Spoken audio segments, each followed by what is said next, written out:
Môre julle, my naam is Susan en ek wil aanbied Fridays with Susan.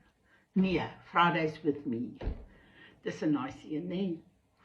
Weet jy, ek dink ons is in soveel probleme vandag. En ek dink ons mense moet by mekaar kom en ons is so besig met soveel dinge. Kom ons kom by mekaar en ons vertel mekaar se stories vir mekaar. Wat dink julle daarvan? Kan dit werk? Ek dink tog al dit kan werk.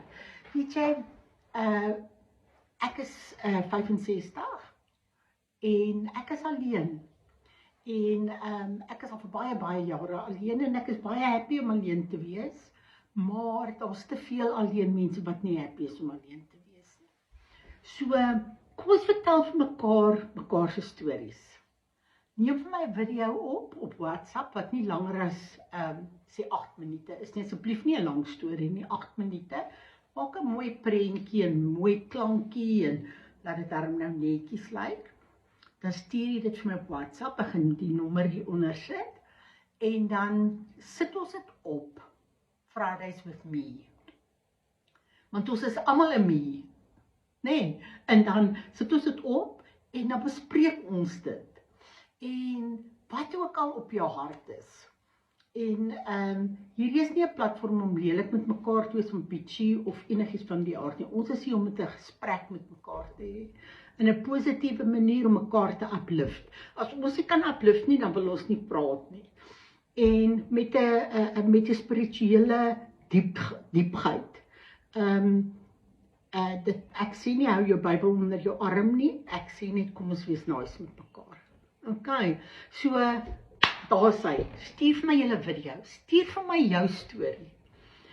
Maar as jy jou storie vir my stuur, gee jy vir my die reg of 'n deeltjie of 'n hele ding op die social te sit op 'n Fridays with me en jy gee my die reg dat ons dit kan bespreek, dat ek dit oopmaak vir bespreking en wat jy ook al graag wil weet. Kom sit dit daar buite en ons praat met mekaar daaroor.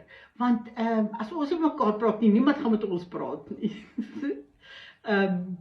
Dis te maklik om weg te kruip, is te maklik om die deur te maak, is te maklik om op jou eie te wees. So, vertel ons jou storie, wat dit ook al is. Kom ons kyk, miskien kan ons mekaar help finansiëel, miskien kan ons mekaar help emosioneel. Daar is soveel maniere wat ons mekaar kan help. En hierdie is nie 'n vrouensding nie, hierdie is 'n mans en vrouensding. Dis me. En as jy 'n me is, dan is jy deel hiervan. Okay, so kom ons kry gesprek en ons begin praat met mekaar en kyk wat uitkom. Bless julle almal vir nou.